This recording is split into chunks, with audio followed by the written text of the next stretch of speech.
За Улаанбаатар хотын агаарын бохирдол 10 дугаар сараас эхлээд 3 дугаар сар хүртэл дээд зэгтээ хүрдэг байгаа юм. За тэгвэл Дэлхийн эрүүл мэндийн байгууллагаас гаргасан судалгаагаар харах юм бол за манай Улаанбаатар хотын за бохирдлын хэмжээ, ялангуяа агаарын бохирдлын хэмжээ бол зөвшөөрөгдөх хэмжээнээс 18 дахин их байна гэдгийг бол мэрэгчлэнүүд онцлон тайлбарласан байгаа. За нүүрс хүчлийн хий болоод хүхрийн давхар эсвэл хүхэрт ус төрөгч, азон, хар тугалга гэх зүйлсүүд бол ялангуяа хүний биед маш хортой. Тийм учраас эдгээр элементүүд бол агаарын бохирдлын хэмжээнд маш ихээр агуулгадж байгааг онцлон тайлбарлаж байгаа. За өөр зогсохгүй агаарын бохирдлыг манай улсын яг ямар хэсгүүдэд одоо хамгийн ихээр бий болгож байгаа талаарх одоо мэдээллийг үзэж та бүхэнд хүргэе. За эндээс харах юм бол 80 орчим хувийг бол гэр хороодол болоод уурын зуух, за харин 10% бол тээврийн хэрэгсэл, харин 6% бол дулааны цахилгаан станц, за 4% за хог шороо хөрсний бохирдлоос бол үүсч байна гэдгийг Дэлхийн эрүүл мэндийн байгууллагаас онцлон тайлбарласан байгаамаа. За тэгвэл мөн адил Дэлхийн эрүүл мэндийн байгууллагын нэгэн судалгаанаас харах юм бол Улаанбаатар хотод байгаа за ялангуяа 1 м² бүсэд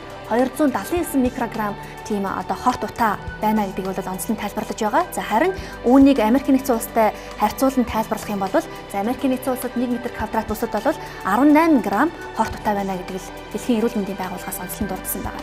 За тэгвэл жилээс жилд бол ялангуяа агаарын бохирдлыг бууруулах замаар улсын төсвөөс маш олон тэрбум төгрөгийг бол зарцуулсаар ирсэн.